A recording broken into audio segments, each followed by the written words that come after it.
ආයුබෝවන් සුබ දවසක් හැමෝම සාදරයෙන් පිළිගන්නවා PG අප්ඩේට්ස් වෙතින් ගෙන එන අලුත්ම වීඩියෝ එකකට. ලංකාව තුළ දුප්පතාගේ හිතවතා තමයි රීරෝධ රථය කියලා කියන්නේ. ජනගහනයෙන් මිලියන 3.4කටත් වඩා අධික ප්‍රමාණයක් තමන්ගේ හිතවතා ලෙස පාවිච්චි කරන්නේ මෙන්න මේ රීරෝධ රථය. ඉතින් පසුගිය දිනක ඩේවිඩ් පීරිස් මෝටර් කම්පැනි විසින් ඔවුන්ගේ වෙබ් අඩවිය තුළ බ්‍රෑන්ඩ් නිව් ත්‍රීවීල් මිල ප්‍රකාශ කළා. දුප්පතාගේ හිතවතා කියලා කොතරම් කීවත් මේ අලුත් ත්‍රීවීල් එකේ මිල නම් ප්‍රකාශ කරලා තිබුණේ 19,95,000ක් ලෙස. ඔන්න දැන් 2025 අලුත්ම රීවීල් රථය ලංකාවට ඇවිල්ලා තියෙනවා. පසුගිය දිනක එහි ලොන්ච් කිරීම සිදු කළා. අද අපි මේ වීඩියෝ එක තුලින් කතා කරමු අලුත් ත්‍රීවීල් එකේ තියෙන වෙනස්කම් සහ අලුත් අප්ඩේට්ස් සමග සෙකන්ඩ් හෑන්ඩ් මාකට් එකේ ත්‍රීවීල් මිල කොහොමද දැන් වෙනස් වෙලා තියෙන්නේ කියලා.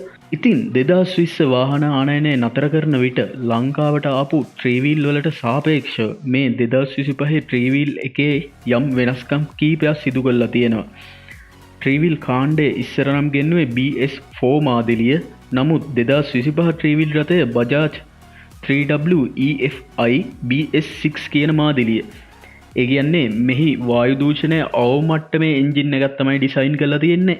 රියදුරාගේ අසුනත් කලින් ත්‍රීවීල් එකට වඩා තරමක් සුව පහසුව වැඩි වෙන ආකාරයට තමයි නිර්මාණය කරලා තියෙන්නේ. ඒ වගේම වඩාත් විශාල වෙනසක් පේන තැනක් තමයි ත්‍රීවීල් එකේ ඩෑෂ්බෝඩ් එක.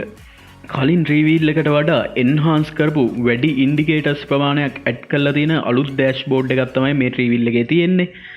ඉතින් වාහනේ ඇතුළත ගැන කතා කළොත් 2020ට කලින් ආපු ත්‍රීවීල් වලට සාපේක්ෂව මෙහි දිග තරමක් වැඩි කරලා තියෙනවා. ඒ හින්දා රියදුරාට වගේම මගීන්ටද හොඳ ලෙග් ස්පේස් එකක් ලබා දීලා තියෙනවා. විශේෂම කාරණය තමයි වාහනයට දොරවල් දෙකක් ලැබිලා තියෙනවා. කලින් ත්‍රීවීල් වල අපිට මේ දැක ගන්න පුළුවන්කමක් තිබ්බේ නැහැ. නමුත් ලංකාවේ පවතින නීතිය අනුව දකුණු පස දොර පර්මනන්ට්ලි ලොක් කරලා තමයි තියෙන්නේ. දකුණු පැත්තෙන් මගීන්ට නැගීමට සහ බැසීමට අවසර හිමි වෙන්නේ නැහැ ලංකාවේ නීතියත් එක්ක. ඉතින් ත්‍රීවීල් එකේ බාහිර පෙනුම වගේම අභ්‍යන්තර තියෙන එන්ජින් එකෙත් ලොකු වෙනස්කම් කීපයක්ම සිදු වෙලා තියෙනවා.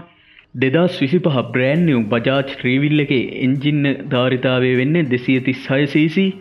2020ට කලින් ආපු පරණ ත්‍රීවීල් එකේ එන්ජින් ධාරිතාවය වුණේ 220ක් පමණ. කියුබික් සෙන්ටිමීටර් 16ක් වැඩි කරලා තියෙනවා. ඒ වගේම EFI පෙට්‍රල් එන්ජින් එකක් තමයි මේ වාහනයට ඇවිල්ලා තියෙන්නේ.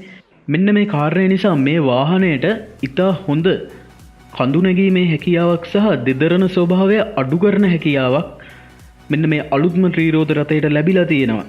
ඉතින් බජාජ් සමාගම පවසන පරිදි කලින් ත්‍රීරෝධ රථයට සාපේක්ෂව මේ ත්‍රීරෝධ රථයේ ලීටරයට කිලෝමීටර් 35-40ත් අතර ඉතා හොඳ ඉන්ධන කාර්යක්ෂමතාවයක් ලබා දීලා තියෙනවා කියලා තමයි කියන්නේ.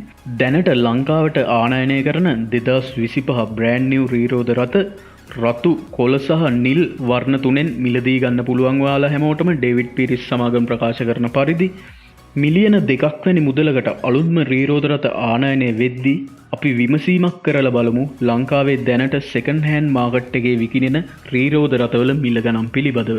ඉතින් ඔයාලට බලා ගන්න පුළුවන් 2014 නිෂ්පාදිත ඩබල් AY ත්‍රීරෝධ රථයක් තියෙනවා ලක්ෂ 12,75,000ක් වැනි මුදලකට. සාමාන්‍යයෙන් 2012ත් 2014ත් අතර නිෂ්පාදිත ඩබල් A කාණ්ඩයේ මිල විචලනය වෙන්නේ ලක්ෂ 12ත් 14ත් අතර. ඒ වගේම 2009 නිෂ්පාදිත කිව් අකුරකුත් දාලා තියෙනවා ලක්ෂ 9කට ආසන්නව.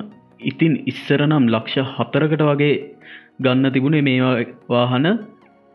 දැන් දෙගුණයකටත් වඩා වැඩියෙන් මිල පළ කරලා තියෙනවා. අද ලක්ෂ 4 සීමාවේ තියෙන්නේ 2000 වර්ෂයටත් පෙර නිෂ්පාදනය කරපු 200 කාණ්ඩයේ 2 ස්ට්‍රෝක් ත්‍රීරෝධ රථ. ඉතින් මට නම් හැඟෙන පරිදි ලංකාව තුළ සෙකන්ඩ් හෑන්ඩ් ත්‍රීරෝධ රථවල මිල මීට වඩා පහළ යෑමක් බලාපොරොත්තු වෙන්න බෑ. මොකද කියනවා නම් 2025 බ්‍රෑන්ඩ් නිව් වාහනේ මිලත් ලක්ෂ 20ක් විතර වෙනකොට මේ මිලෙහි එතරම්ම විචලනයක් අපිට තවදුරටත් බලා ගන්න ඉඩකඩක් නෑ කියලා තමයි මට නම් හැඟෙන්නේ. ඉතින් ඔයාලට හිතන දෙත් අනිවාර්යයෙන්ම පල්ලෙහාන් කමෙන්ට් එකක් දාගෙන යන්න. ඉතින් ලංකාව වැනි දුප්පත් රටක ත්‍රීරෝධ රථය ජීවිකාව කරගත් තමන්ගේ පවුල නඩත්තු කරන අසරණ අම්මල තාත්තලා රැසක් ජීවත් වෙනවා ජනගහනයෙන්. මං කලින් කිව්වා වගේ මිලියන 3.4ක් පමණ ත්‍රීවීල් පදින කට්ටිය තමයි ඉන්නේ. අන්න ඒ නිසාම තමයි මේක දුප්පතාගේ හිතුවතා කියලා විරුදාවලිය ලබන වාහනය වෙන්නේ. ඉන්දියාවේදී වටිනාකම ලංකා රුපියල් වලින් ලක්ෂ 5කටත් වඩා අඩු මේ රීරෝධ රථවලට අධික බදු පැනවීම මගින් දුප්පතාට නම් වාහනයක් ගන්න එක හීනයක්ම වනවා නොඅනුමානයි. ඉතින් මගේ මතේ වගේම ඔයාලගේ අදහසත් පල්ලෙහාන් කමෙන්ට් එකක් මගෙන් ඇඩ් කරන්න. වීඩියෝ එක හොඳයි නම් අනිවාර්යයෙන්ම ලයික් එකක් දාලා මේ වගේ වටිනා වීඩියෝ බලන්න අමතක නොකර මාව සබ්ස්ක්‍රයිබ් කරලා තියාගන්න. එහෙනම් ඔයාලා හැමෝටම සුබ දවසක්.